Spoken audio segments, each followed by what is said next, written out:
День за днем корреспонденты нашего канала следят за событиями в республике и за ее пределами. Подводя итоги этой недели, мы расскажем вам о самых заметных новостях. В эфире программы «Якутия. День за днем». В студии Валерия Наумова. И вот о чем мы расскажем сегодня. Героев на родной земле встретили с почестями. В Якутск вернулась вторая группа бойцов добровольческого отряда «Баатур» в составе 3 человек. Как наши деды прошли Великую Отечественную войну и красными буквами написали свои имена в эту историю. Сейчас тоже пишется новейшая история России. Вот наши ребята все на передовой, пишут все эту историю. На еженедельной планерке правительства глава Якутии поставил ряд задач. Из них ускорить выплаты семьям военнослужащих и оказать им поддержку. Между тем, уже выплачены первые специальные стипендии студентов из семей военнослужащих. Официально завершены перевозки транспорта и грузов на паромах по маршруту Якутск-Нижний Бестях. Также названы примерные сроки открытия ледовых переправ. Во всех возрастных группах в Якутии более чем на 60% превышен эпидпорог заболеваемости ОРВИ. Каждый день проходят пациенты с признаками ОРВИ, примерно 1000 человек. Берем контрольные ПЦР и в зависимости от состояния пациента направляем его либо в госпитализацию, либо амбулаторное лечение на дому. Как уберечь себя и избежать осложнений? Якутия получит более 85 миллионов рублей на создание школ креативных индустрий. Их откроют при Якутском художественном училище и колледже культуры и искусств. Здесь на базе художественного училища будет открыто 3 студии – анимации, 3D-графики, фотографии, видеопроизводства и дизайна. Всего планируется охватить не менее 90 школьников. В России завершена частичная мобилизация. При этом Владимир Путин посоветуется с юристами о необходимости отдельного указа об этом. Глава государства подчеркнул, сама частичная мобилизация завершена. Он пояснил, что мобилизация была объявлена указом, потому что по-другому по закону невозможно. По словам Владимира Путина, Минобороны первоначально называла меньшую цифру по призывникам, но потом в конце концов пришли к выводу, что необходимы 300 тысяч человек. Между тем, в Якутию домой вернулись 13 бойцов республиканского добровольческого отряда «Баатур», участвующие в специальной военной операции. Их встретили родственники, друзья, общественная организация, а также глава республики Айсан Николаев. Подробности встречи у Галины Чекуровой. На протяжении месяцев отряд добровольцев «Баатур» смело сражался за свою родину на территории специальной военной операции. С аплодисментами их встретили до прилета на малую родину уже в столице страны. Сегодня вместе с нами домой в Якутск летят бойцы добровольческого отряда «Баатур». О днях, проведенных на вражеской территории, командир республиканского добровольческого отряда «Баатур» Александр Колесов вспоминает без эмоций, как и принято солдату, прошедшему войну. Наши бойцы стояли очень стойко, твердо, храбро. Они даже не жалели своей жизни. И мы врага остановили. Хотя он нас превосходил 4-5 раз по численности личного состава, по технике то же самое. Мы уничтожили несколько единиц бронетехники его. Добровольческий отряд был создан в июне. После прохождения полной боевой подготовки уже в августе они освобождали Харьковскую область. Плечом к плечу якутские бойцы воевали против врагов, мужественно отстаивая честь своей страны. Но, к сожалению, не все герои из Якутии вернулись домой. Свои жизни за родину отдали 8 якутян. Страшно не то, что тебя ранят или убьют. Ранят, больно будет, но не страшно. Убьют, не поймешь ничего. Страшно это, когда при тебе убивают других. Первый погибший у нас, это в том направлении, как раз, где мы стояли. Он получил тяжелое ранение, он попал в госпиталь и впоследствии там скончался. Еще 7 бойцов, которых мы потеряли за один день. Это была самая тяжелая, кровавая битва с нашими врагами. Это случилось 24 сентября. Был населенный пункт Пески-Редьковский. Вот. Враг с утра артиллерией накрывал наши позиции, не переставая. После этого они пошли в наступление. Ожесточенные сражения, кровавые бои не на жизнь, а на смерть. Несмотря на это, боевой дух бойцов не упал.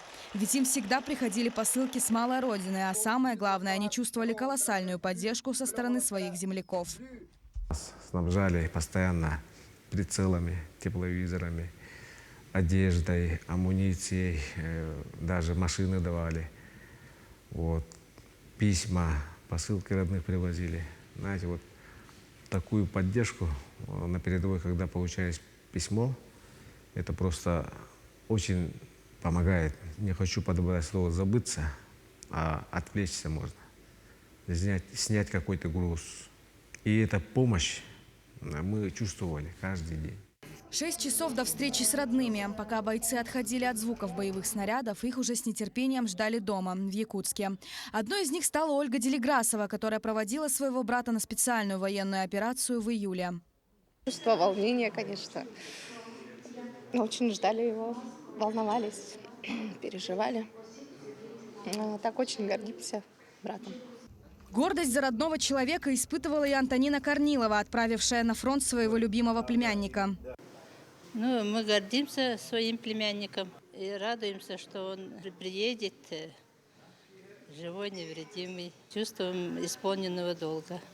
Жена командира республиканского добровольческого отряда «Ботур» тоже присутствовала на встрече. По ее словам, она поддержала выбор своего мужа, потому что если стране угрожает опасность, кто, если не наши мужчины, будут защищать Родину и наше будущее? Как говорится, мужчины у нас всегда были защитниками Отечества, нашей Родины.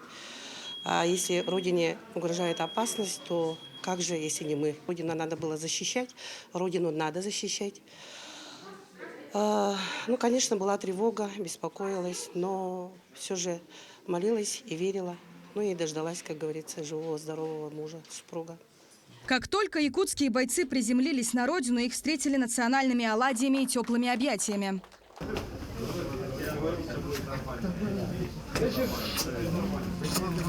Так, многодетный отец Сергей Курамшин впервые за 3 месяца увидел всю свою большую семью. Что можно чувствовать? Домой вернулся, рад. Увидел родных, жену увидел, детей увидел, соскучился по ним. Безмерно рад. Ну, гордость, потому что страну надо защищать. И это очень важно, да, то есть не так, что моя хата с краю, а в числе из первых пошел. Бойцы, находясь в тылу, будут готовить других бойцов и добровольцев для участия в специальной военной операции, обучать военным хитростям и делиться боевым опытом. Галина Чекурова, Семен Семенов, Айсена Бурнашова, Джур Березкин, Виктор Олесов, Москва, Якутск. В Якутск вернулась также и вторая группа бойцов добровольческого отряда «Баатур» в составе 3 человек. Героев на родной земле с почестями встретили их родные, друзья и коллеги, а также руководитель администрации главы и правительства Якутии Георгий Михайлов и руководитель Общероссийского народного фронта Валерий Лютый. Один из бойцов получил ранение при исполнении боевых обязанностей. Он признался, что планирует вернуться на передовую, защищать родину, как только заживут раны. А также отметил, что во время службы якутским бойцам оказывалась большая поддержка со стороны правительства республики. Всем бойцам будет оказана помощь в реабилитации. Терпение, мужество. И надо все время думать о родной земле, потому что вы там делаете, отголоски здесь будут ощутимы, поэтому никакой трусости, никакого должны все отслужить от звонка до звонка, как говорится, честью и достоинством, как наши деды прошли Великую Отечественную войну и красными буквами написали свои имена в эту историю. Сейчас тоже пишется новейшая история России. Вот наши ребята все на передовой, пишут все эту историю. Ускорить выплаты семьям военнослужащих, оказать им поддержку и рассмотреть бюджет на следующий год. Такие задачи поставил глава Якутии на еженедельной планерке правительства. Бюджет республики был принят в первом чтении единогласно. Вместе с тем, ко второму чтению необходимо провести работу с учетом всех замечаний и дополнений. В первую очередь по сельскому хозяйству, сказал Айсан Николаев. Глава Якутии указал на затягивание сроков единовременной выплаты семьям мобилизованных и добровольцев. Как ранее отмечала вице-премьер Ольга Балабкина, выплаты поступают по мере сверки документов из воинских частей, где проходят службу якутяне. Минтруд республики завершает обработку оставшихся списков. Между тем, уже выплачены и назначены первые специальные стипендии студентам из семей военнослужащих. Размер такой ежемесячные выплаты около 5500 рублей. Данную меру поддержки оказывают впервые. Подробности далее. В Якутском технологическом техникуме такую поддержку получили 10 студентов. При этом процесс подачи заявлений для семей мобилизованных и добровольцев-контрактников максимально упрощен. Заявления принимаются во всех офисах МФЦ, в районах и в столице республики. Важные данные для получения стипендий – это родство, регистрация по месту жительства и текущий статус обучающегося. Все наши 10 студентов, все написали заявление в МФЦ, зарегистрировались и оформили все официально. В настоящее время уже буквально вот сегодня мы ждем до конца дня первой стипендии, которую получат наши дети уже. Это первую специальную стипендию. Кроме этого, конечно же, они получают гарантированные свои стипендии. Это академическая стипендия. И если социальная стипендия положена, что социальная стипендия также гарантируется, значит, нашим государством. Также студенты вузов и учреждений среднего профессионального образования могут претендовать на приоритетное заключение договора о целевом обучении. Помимо этого, технологический техникум позаботился и о производственной практике своих студентов с дальнейшим трудоустройством на производство. Обратилось руководство технологического техникума сервиса о том, что смогли бы мы заключить договор целевого направления 2 учеников именно по нашей профессии повар. Конечно, мы, естественно, поддержали эту инициативу и вот решили, что все-таки действительно и кадры нам нужны для обеспечения на предстоящие годы, конечно, заключить этот договор и принимать этих ребят на практику, обучить их рабочей нашей специальности поваров и в будущем их принять себе на работу. Ежемесячная выплата составляет 5607 рублей. Специальная стипендия является дополнительной поверх академической стипендии. Это действительно как материальная поддержка хорошо. Деньги всегда уходят на учебу, потому что она всегда нужна. В первую очередь книги, учебники и, в общем, очень помогает стипендия. В регионе разработан комплекс мер поддержки семей мобилизованных и добровольцев-контрактников. Это единовременные выплаты в размере 200 тысяч рублей, освобождение от платы в детских садах и бесплатное питание учащихся с 5 по 11 классы в период военной службы родителя, бесплатные путевки в оздоровительные лагеря детям и бесплатное санаторно-курортное лечение родителям военнослужащего. Также уже упомянутое приоритетное поступление на целевое обучение в высшие и средние специальные учебные заведения и повышенные стипендии в период военной службы родителя. Самая большая помощь, которую мы сейчас можем оказать нашим военнослужащим, это тем, чтобы спокойно себя чувствовали семьи. В этом отношении, конечно, мы создаем и благоприятный климат, общаемся, подсказываем обо всех возможностях. И, конечно, мы знаем о том, что многие родители, это вот супруги, да, военнослужащих, они при подаче, значит, заявлений на мер поддержки как бы смотрят на перспективу. То есть и как дети в будущем будут, например, поступать, как дети в будущем будут учиться. Мы считаем это тоже важным, поддерживаем. Глава Якутии Айсан Николаев ранее подчеркивал, что это тяжелое испытание для всех нас, в особенности для тех, чьи отцы, мужья, братья, сыновья находятся на передовой. И сегодня каждая семья военнослужащих нуждается в поддержке, и мы сделаем все, чтобы ее обеспечить. Валерия Наумова, Алексей Степанов, Артем Алексеев, Якутск. В столице республики проводили добровольцев, отправляющихся в зону специальной военной операции. Для этого они в течение 1,5 месяцев проходили военную подготовку. В проводах добровольцев якутян принял участие постоянный представитель республики при президенте России Андрей Федотов. Он поблагодарил всех за непростое решение, пожелал добровольцам благополучного возвращения домой, веры в победу и стойкости. Настрой очень основательный, я хочу сказать. Почти каждому я задавал вопрос о мотивах их поступков. Ответ был один. Защищать Родину, чувство патриотизма и любви к Родине. Думаю, что этот отряд, который сегодня улетает, к этому готов. Им предстоит еще подготовка в воинских частях, на полигонах, боевое слаживание. И через некоторое время они попадут уже туда, в зону боевых действий. Тем временем осенний призыв начался в России на месяц позже обычного, как оказалось, из-за загруженности военкоматов в связи с мероприятиями частичной мобилизации. С 1 ноября по 31 декабря войска пополнили 120 тысяч призывников. Вместе с тем увольнение призывных в прошлом году и отслуживших установленные сроки военнослужащих началось в этом году, как и всегда, с 1 октября. Чаще всего призывники во время прохождения срочной службы направляются в регионы рядом с местом призыва. При этом призывник может получить приоритет в выборе определенного вида, рода войск или определенной элитной воинской части в случае, если он лучше других подготовлен физически, обладает высокими морально-деловыми качествами или прибыл в военкомат в самом начале призыва. Мы продолжим сразу после короткой рекламы. Оставайтесь на нашем телеканале.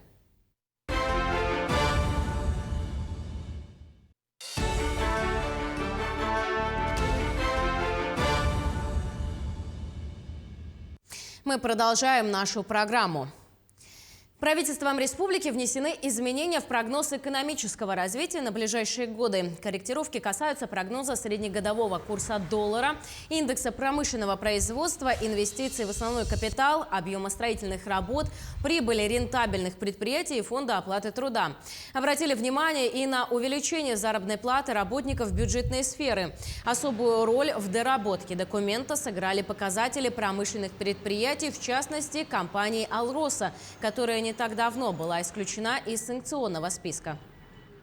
Вот эти изменения у нас отразились в таких показателях, как индекс промышленного производства, который мы планировали с ростом в 2023 году на 5%, он скорректирован на 7,2%. И также, конечно же, у нас скорректированы прогнозные показатели по прибыли рентабельных предприятий, которые напрямую отражаются на доходной части государственного бюджета. Они пойдут на данное увеличение, на социальную стабильность нашего населения и социальную устойчивость всех жителей нашей республики. Молодые предприниматели Якутии получили гранты. Так, 46 молодых предпринимателей выиграли гранты на сумму 15 миллионов рублей. 36 соцпроектов получили поддержку на такую же сумму. Всего на участие в конкурсе поступило порядка 100 заявок от якутян. Максимальный размер одного гранта – 500 тысяч рублей, а для участников из арктической зоны – 1 миллион. Поддержку предоставляют по нацпроекту из федерального бюджета, а с этого года в категорию получателей в форме субсидий включили также молодых предпринимателей до 25 лет. Заявки у нас принимались в течение лета. Хотелось бы отметить, в этом году на социальное предпринимательство и на молодежное предпринимательство у нас было направлено свыше 34 миллионов рублей средств федерального бюджета. На следующий год у нас предусматривается в рамках нацпроекта более 40 миллионов рублей. То есть возможностей и доступности для начинающих предпринимателей молодежи у нас будет больше. Основной критерий отбора – это наличие бизнес-плана, то есть оценивается потенциал предпринимателя и обязательно наличие прохождения образовательной программы по теме «Открой свое дело». Оператором образовательной поддержки у нас выступил Центр «Мой бизнес». С начала года наблюдается положительная динамика по занятости населения. Так, число безработных понизилось на 4 тысячи. Таким образом, сейчас 30 тысяч граждан ищут работу. Из них более 6 тысяч человек стоят на учете в службах занятости населения. А всего в этом году специалистам занятости населения в поисках работы обратились 23 тысячи человек. Из них более половины трудоустроилось. В том числе отмечается рост образовательных курсов. Всего освоивших новую профессию 1300 человек трудоустроились в предприятии или начали свое дело. С годом матери, конечно, большое внимание уделялось женщинам. Я из числа обратившихся за содействием поиска подходящей работы женщин трудоустроено порядка 60% женщин. Особое внимание также уделяется обеспечению занятостью молодежи. Здесь у нас в республике, конечно, занятость молодежи тоже одна из острых проблемных вопросов. Ну и занятость на селе тоже это одно из перспективных направлений, которое стоит перед службой занятости. Средства материнского капитала за первого и второго ребенка проиндексируют в следующем году. Так, за рождение первого ребенка выдадут сертификат на 589,5 тысяч рублей, а за второго – 779 тысяч рублей. В планах разрешить покупку земли в счет материнского капитала. Предполагается, что на покупку идет не более половины средств, а оставшиеся деньги можно будет потратить на другие предусмотренные законом цели, в том числе и на строительство дома на участке. Также не возбраняется распорядиться средствами на получение образования, на накопительную часть пенсии матери ребенка, помощь детям-инвалидам. Кроме того, можно использовать материнский капитал для оплаты образовательных услуг в частных организациях. В Нерюнгри состоялось выездное заседание Комитета Госсобрания Илтумен по здравоохранению, социальной защите, труду и занятости с участием органов исполнительной власти, здравоохранения и представителей общественности. Оно было посвящено текущей ситуации и развитию системы здравоохранения в Южной Якутии. Среди озвученных проблемных вопросов – нехватка квалифицированных медицинских кадров, материально-техническое оснащение медучреждений, в том числе станций скорой помощи, проблемы транспорта, доступности отдаленных населенных пунктов и невозможность купить лекарства в малонаселенных поселках, где нет аптек, и многие другие. По итогам встречи выработан ряд решений и предположений для внесения в план работы органов власти всех уровней на ближайшее время. Подобного рода первое выездное такое заседание Комитета по здравоохранению обязано явиться триггером для развития этого направления на территории наших двух районов, потому что как мы все прекрасно знаем, что общее состояние здравоохранения на территории, во всяком случае, нашего района вызывает очень серьезные опасения уже и на уровне главы республики. Ряд мер был принят, для того, чтобы улучшить.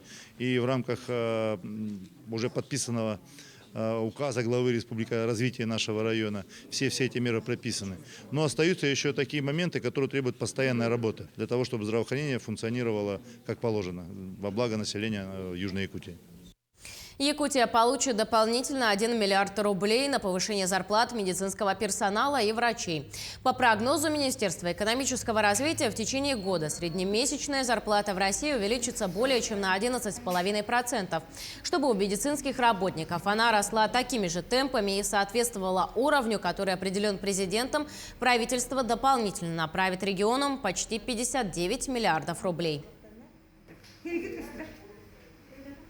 Более чем на 60% превышен эпидпорог заболеваемости ОРВИ во всех возрастных группах в Якутии. Так, за неделю врачи обнаружили вирус у 10,5 тысяч человек. Из них около 8 тысяч заболевших дети до 14 лет.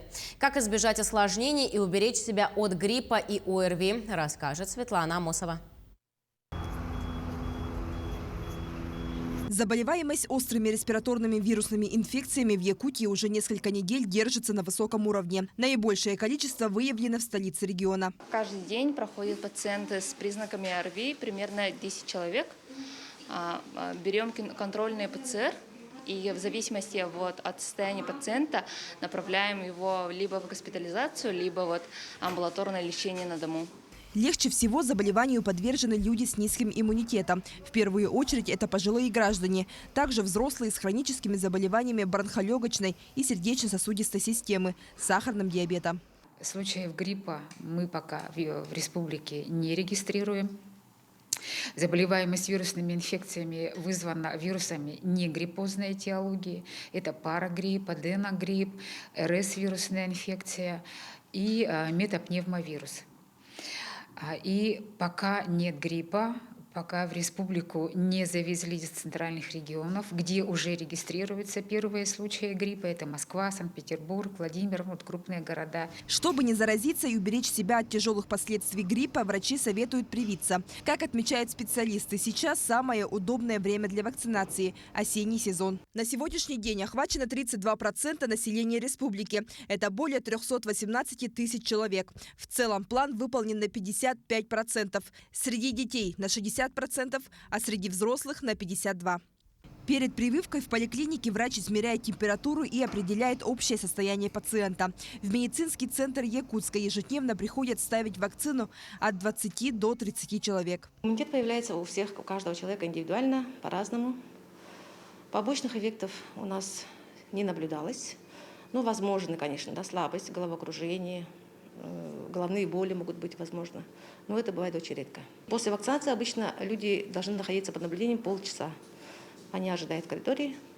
После получаса, если человек нормально себя чувствует, может идти домой. Врачи рекомендуют при первых симптомах гриппа и ОРВИ изолироваться дома, не идти на работу, не отправлять детей в школу и в детские сады, чтобы не подвергать опасности заражения других людей. И самое главное – не заниматься самолечением, и вызвать врача надо. Светлана Амосова, Екатерина Амосова, Семен Семенов, Якутск. Быстро и безболезненно в столичных поликлиниках второй месяц уже можно получить назальную вакцину от коронавируса. Отличие новой вакцины от традиционной, которую обычно вводят внутримышечно – отсутствие боли. Новая назальная вакцина не имеет игл. Ее вводят как спрей в нос. Инъекция не имеет вкуса и специфического запаха.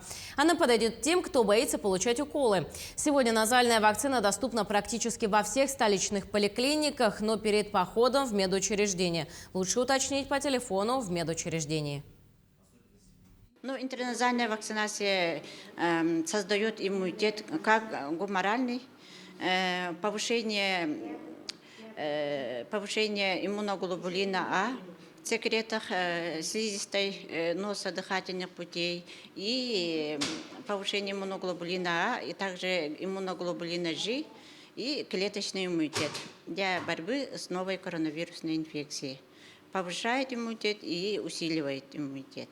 Но он лучше идет, как после человек, если переболел ковидом, для усиления вот именно иммунитета, да, и после вакцинации вот именно инъекция, лучше вот именно интраназальный.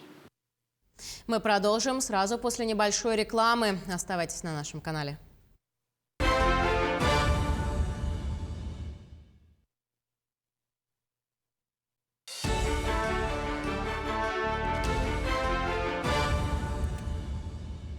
Продолжаем рассказывать о событиях этой недели. Официально завершены перевозки транспорта и грузов на паромах по маршруту Якутск-Нижний Бестях. Об этом заявил замминистра транспорта Семен Коркин. До устойчивого ледообразования перевозки продолжат по маршруту Жатай-Тихтюр с сопровождением ледокола.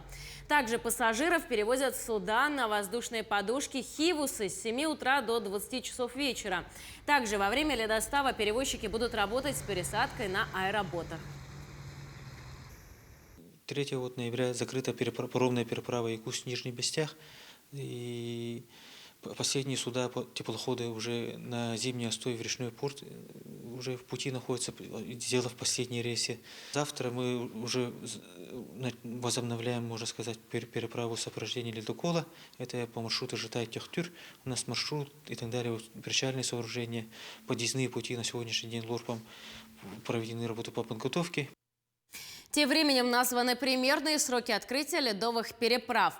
Так, с 1 декабря планируется поэтапное открытие ледовых дорог и автозимников на участках федеральных трасс Вилюй и Колыма. Как сообщили в управлении дорог Вилюй, с начала декабря планируют открыть проезд автомобилей весом до 4 тонн через реку Вилюй на участках сел Верхневилюйск, Кундядя, Устье и Крестях. Также 1 декабря откроется автозимник Хандыга-Мегина-Алдан. Ориентировочный срок открытия зимника Якутск-Нижний Бестях 5 января следующего года. Сроки могут быть скорректированы. Безопасность на Зимнике. Началось движение по зимним трассам. Поездки в период экстремально низких температур представляют потенциальную опасность, ведь расстояние между населенными пунктами достигает сотен километров. Как обезопасить себя перед поездкой и кто приходит на помощь в случае поломки автомобиля, рассказывает Анна Пшенникова. Мороз, как известно, беспечность не прощает. Особенно если человек остался с ним один на один, вокруг десятки километров безлюдной территории и помощи ждать не от кого.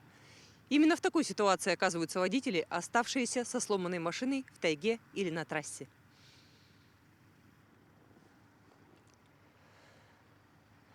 Жителя Амги Николая Акимова новичком в профессии не назовешь. За 44 года водительского стажа он объездил самые дальние уголки севера. Чукотка, Юринхая, Колыма, Устьяна. География его путешествий впечатляет, как и истории, которые может рассказать бывалый шофер. Ну вот я провалился в наледь перед Новым годом. Простоял где-то 5 дней или 6 дней простояли. От Тополиного туда дальше перед Батагаем. Жили в машине, долбили лед, домкратили каждое колесо и так и вытащили. Мороз за 60 градусов стоял. Не меньше стаж и у водителей Займиконского района Андрея Маркова. Трассу до Магадана он знает как свои 5 пальцев. Возит пассажиров и товары первой необходимости. Какие непредвиденные ситуации зимой? Конечно, случались за такой срок. Они как бы зимой практически постоянно бывают. Не с тобой, так с кем-то по дороге. Потому что водителей очень много на трассе. Машина глохла. Глохла машина. Когда работал на грузовых машинах. Колеса, так это тоже постоянные. Потому что у нас как бы асфальта-то нету, всем же известно, у нас скальник. А резина как бы зимой не предусмотрена, особенно морозы, 50-60 мороза, если мы выезжали. Выходили с положения, потому что север учит этому. В одной из таких ситуаций Андрей подорвал здоровье. Однако водителя и его напарника спасла хорошая предрейсовая подготовка. 4 декабря 1991 года мы шли с рыбной продукцией из города Магадан в город Якутск. И на реке Врингаде просто попали в наледь сушенцы. И там застряли. И вот с 3:30 ночи до 3:30 утра, чтобы машина во льду не застыла, ее не приморозила колодки, все, мы ее вытаскивали с напарником вдвоем. Причины, по которым надежный автомобиль вдруг глохнет и оставляет хозяина без тепла, бывают самые разные. В дороге может лопнуть колесо, замкнуть электропроводка, потечь масло. Или, как в страшном случае с молодыми людьми из Магадана, водитель может просто свернуть не туда и наехать на торчащую из-под снега корягу. А дальше остывшее транспортное средство, дезориентация, паника, неподходящая для мороза одежда и обувь и трагический исход. К сожалению, такие случаи не редкость на зимниках огромной Якутии. В условиях низких температур любая поломка автомобиля может стать фатальной для шофера и пассажиров. К счастью, сегодня у тех, кто попал в беду, есть шанс. И этот шанс дает Республиканская служба спасения и ее номер 112. Это человеческий фактор. То, что человек как бы уже надеется, все есть, все нормально, готов как бы. Ну, а соответственно, бывают такие, из-за каких-то маленьких мелочей можно как бы и попасть в такое неловкое положение. Водители стали более, как бы, ну сказать, и техника другая, и люди другие стали, как по современнее все, машины все круче, больше, лучше. Но они не учитывают одного, что есть мороз, есть бездорожье, и есть особо опасные условия как бы движения. Опытные якутские водители, осознающие опасность зимней дороги, не полагаются на удачу. Они готовы к любым ситуациям, и если машина даст сбой и придется остаться на морозе на неопределенный срок, они будут готовы, а значит уберегут свои жизни и жизни тех, кто едет с ними. Конечно, у нас зима холодная, так что всегда надо брать теплые вещи, теплые куртки, штаны, ботинки обязательно, ну, унтых, валенки, домкраты, колеса запасные всегда обязательно, троса. Ну, мало ли что может случиться на дороге. Теплые вещи главное, чтобы рядом были в машине, а не где-то там ящики, где-то далеко. Валенки, спички в первую очередь. Паяльную лампу, самое необходимое. Зимняя дорога в Якутии – это испытание не только водительских навыков, но и умения оценивать опасность. Поэтому, отправляясь в путешествие по зимней трассе, помните, что безопасность всех, кто находится в машине – это ваша зона ответственности. Анна Пшенникова, Семен Семенов, Павел Комин, Илья Лыткин, Якутск, Усть-Нера, Амга. Участок проспекта Ленина от улицы Кулаковского до улицы Дзержинского в Якутске откроют для движения транспорта в конце следующей недели, то есть до 14 ноября. Как сообщает мэрия, в данное время на участке устанавливают опоры линии наружного освещения с левой стороны улицы, светофоры и дорожные знаки. Из 8 светофоров установлены 4. Светильники к источникам электроснабжения по правой стороне улицы подключат после утверждения рабочей комиссии. Затем участок откроют для транспорта, говорится в сообщении. По некачественно нанесенной дорожной разметке на проспекте Ленина в адрес подрядчика компании «Дорстрой» выданы предписания и наложен штраф. Данный дефект устранен. 10 теплых остановок разгромили в Якутске. Вандалы украли мониторы, видеорегистраторы, сломаны стены и двери технического помещения, разбиты окна. Такие варварские поступки нарушители совершают уже не в первый раз. Какие меры грозят преступникам, узнала Светлана Амосова. Это остановка Алмаз-Банк, и она сейчас в скором времени будет отремонтирована. Временно закрыто на ремонт. Теплый автобусный павильон пока не может работать по своему назначению. Здесь сразу видно, как сильно постарались злоумышленники и всю свою агрессию вывели на перегородку. Эта остановка была установлена ровно год назад, но уже подверглась дважды нападению вандалов. Нарушители не пожалели сил и сломали стену технического помещения и украли видеорегистратор. Это не единственный объект в Якутске, который решили испортить вандалы. Преступники ничего не жалеют. Чаще всего сносят двери, рисуют на стенах нецензурные изображения и слова. Крадут мониторы и видеокамеры, чтобы не попасть в запись. Но и этому планируется найти решение. Буквально вот недавно было выездное совещание с участием мэра города и полиции, руководства полиции города, на котором было принято решение усилить контроль то есть объезды почаще делать, остановок. С следующего года уже видеорегистрация будет онлайн, то есть оборудование здесь стоять не будет, чтобы не было даже там причины сломать эту дверь, и там что-то, потому что там ничего не будет. На сегодняшний день в столице отремонтировано и приведено в должное состояние 8 объектов. Общая сумма ремонтных работ составила свыше 110 тысяч рублей, в том числе остановка областной больницы. Розетки разбиты, кабель, каналы разбиты. Была полиция, они провели проверку, нами было написано заявление о краже и вандализме. Ответственным застройщикам МКУ «Главстрой» дано поручение пересмотреть проекты строительства новых остановок в будущем и делать их антивандальными. Сам доступ в остановку будет усилена металлическая дверь, которая более с трудной доступностью попадания в помещение. Стены также будут предусмотрены сейчас из стальных профилированных листов. Сейчас полицией проводится проверка и поиск нарушителей. Умышленное уничтожение, повреждение и кража чужого имущества предусматривает до 5 лет лишения свободы. Сами горожане обеспокоены ситуацией и призывают не оставаться в стороне. Это безобразие, конечно. Вот эту остановку, вот стекло разбили. Кому это надо? Вот нам, пассажирам, жителям Якутска, тоже надо соблюдать порядок, чистоту. И если вы видите факты вандализма, надо пресекать, пытаться пресекать. Ожидать свой автобус в теплом, чистом и комфортном помещении намного приятнее, чем в грязной разгромленной остановке. Ведь во время суровых зимних дней только в оборудованных помещениях можно будет согреться и дождаться маршрута. Светлана Амосова, Григорий Хлопков, Якутск. Более 60 тысяч человек в Якутии планируют переселить по программе переселения граждан из аварийного жилфонда до 2025 года. Строительство жилья обсудили на оперативном штабе под руководством Айсена Николаева. По словам главы региона, в этом году стоит задача расселить более 25 тысяч человек из аварийного жилфонда.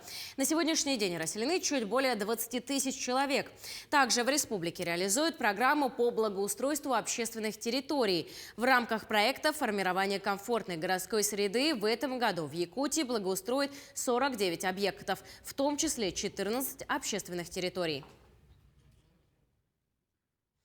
А в Ленском районе успешно работает программа по оказанию содействия добровольного переселения в Россию соотечественников, проживающих за рубежом. Как работает данная программа, узнавала Светлана Болеева. Надиржон Асадулоев – один из участников программы. Приехал к нам в Ленский район из Таджикистана в 2011 году. Устроился на СТО автоэлектриком, где и работает до сих пор. Только сегодня он уже индивидуальный предприниматель. Открыть свой бизнес было одним из условий программы. И вероятность получить российское гражданство благодаря этому фактору увеличилась в разы. Давно у меня мечта была, чтобы получить гражданство. Это... когда гражданство и постоянно в прописке, вы можете спокойно уже прийти. А если по патенту или по вид на жительство работать, то там лишние документы. Каждый раз прийти, заново оформляться, заново выходить, заново оформляться. Вот этого нету. Вот из-за этого. Для меня это хорошо.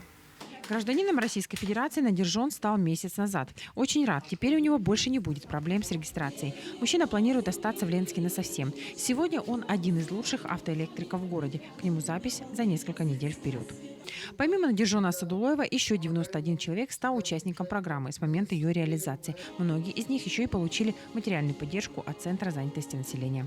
В этом году у нас материальную поддержку получили 21 человек, кто прибыл сюда и кто оформил свидетельство государственного участника государственной программы. И также 3 человека получили за наем жилья, которые претендовали на эту выплату.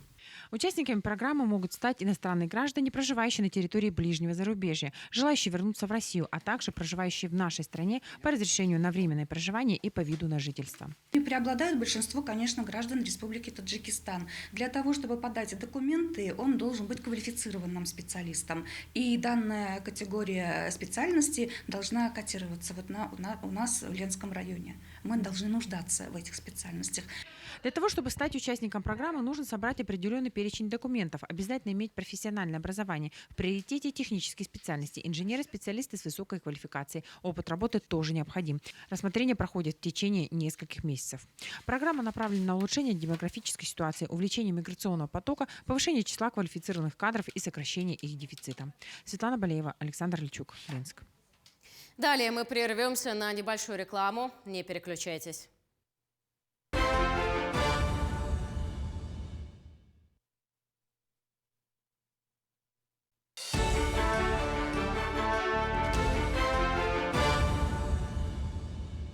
Продолжаем нашу передачу. Праздничный митинг, посвященный Дню народного единства, прошел 4 ноября в Якутске. Праздничное настроение митинга, развивающиеся флаги России, Якутии и Георгиевский двуколор подчеркивали главную идею праздника. Российский народ – это сплоченная, неделимая семья, главная сила которой в единстве целей и идеалов. Участники митинга возложили цветы к памятнику Петру Бекетову как символу объединения народов и укрепления суверенного государства. После официальной части инициатива перешла к молодому поколению. Участники молодежных движений организовали флешмоб, построились, создав на площади надпись «Мы вместе». Вы знаете, я вижу единение народа, что каждый старается помочь нашему мобилизованному добровольцу, нашей армии. Вот этот лозунг «Народ и армия едины» сейчас как никогда он реализуется. Вы знаете, я хочу сказать, этот праздник для нас очень значителен. Почему? Потому что мы люди разных национальностей, но как мы мощно и красиво смотримся и идем с высоко поднятой головой. Я желаю всем, чтобы все были горды, счастливы, что живем мы на этой земле и в этой стране, в России, в матушке. Я этнический татарин, родившийся на земле Аланхо, родившийся в городе Якутске. Здесь был воспитан, здесь живу по сих пор. Я построил очень много объектов в республике Саха-Якутия и покидать ее не собираюсь. Поэтому этот митинг нужен нам прежде всего. Когда со мной мои коллеги, которые любят, ценят независимость от вероисповедания, независимо от того, какой ты национальности. Сегодня прекрасный праздник, который касается каждого жителя нашей страны. Народов много, а страна у нас одна. Сегодня праздник единения, дружбы и богатая история нашей страны дает замечательные примеры сплочения, дружбы и единства наших народов. Какой по площади самый большой регион России? Какие традиции чтут в Якутии? Что такое кыбытык? Ответы на эти вопросы теперь знают школьники столицы. В библиотеке Бабушкинского района Москвы прошел День Республики. О чем еще говорили и что нового узнали ребятишки, смотрите в материале Айсены Бурнашовой. Назовите мне реку, протекающую по территории Якутии. Совершенно верно. Лена. Столица Республики Якутск, площадь региона как 5 Франции, а полюс холода – Аймекон. Кажется, эти пятиклассники знают географию Якутии на твердую пятерку. А что насчет климата? Там резко континентальный климат. Кто мне объяснит, что это такое? Да, пожалуйста. Может быть, летом очень жарко, а зимой очень Совершенно верно. Вот перепады температур между летними и между зимними очень большие. Ну точно отличники. Ребята частые гости библиотеки на Верхоянской улице Москвы. Поэтому вместе с северным топонимом они впитали и знания о Якутии. Но удивить их еще есть чем. Ну что, приятный запах, да? Да, очень приятный.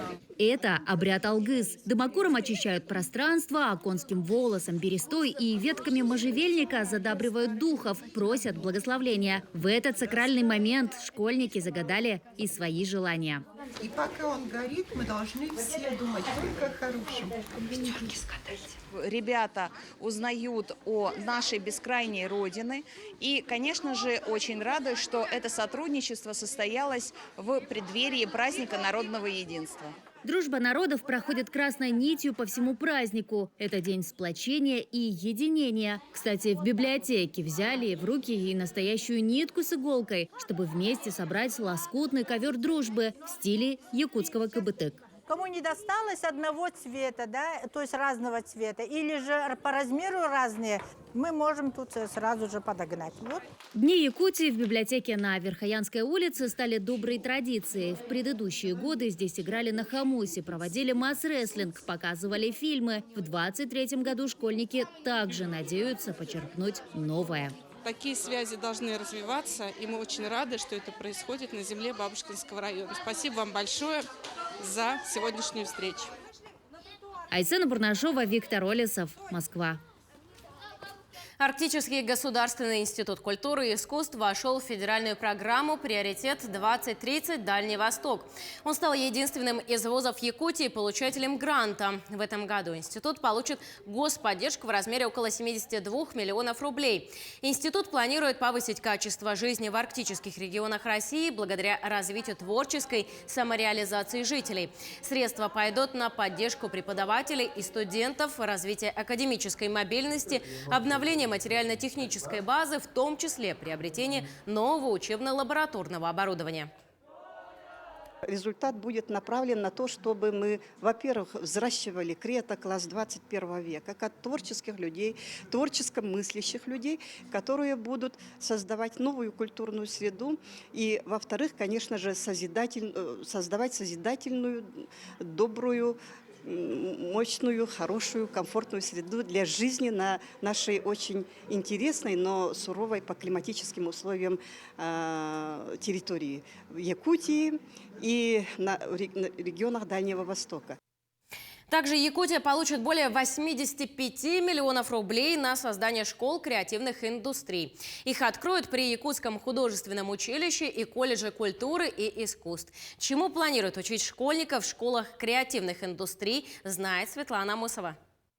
Школа креативных индустрий – это площадка для создания уникального продукта, который в конечном счете может стать визитной карточкой как региона, так и страны в целом. Якутия стала 6-м субъектом, где будет открыто творческое пространство для молодежи. Заявки на получение средств сформировало Министерство культуры и духовного развития Якутии. Из 3 сформированных победили 2, в том числе и художественное училище. Большая коллективная тяжелая работа. Первые дни мы почти там работали до ночи. После меня еще некоторые ребята тоже работали. Конечно, рады были. Мы хотели и так что-то вот такое создать, школу для детей. За счет федеральных средств в размере 45 миллионов рублей будут переоборудованы кабинеты и оснащены современным оборудованием. Здесь на базе художественного училища будет открыто 3 студии – анимации, 3D-графики, фотографии, видеопроизводства и дизайна. Всего планируется охватить не менее 90 школьников. В училище студии разместятся на 1-м этаже. В целом проект рассчитан на детей от 12 до 17 лет. Основой обучения детей будет проектная деятельность с привлечением представителей конкретных творческих профессий. Школа сама будет работать. Мы рассчитываем, если все это закупим оборудование.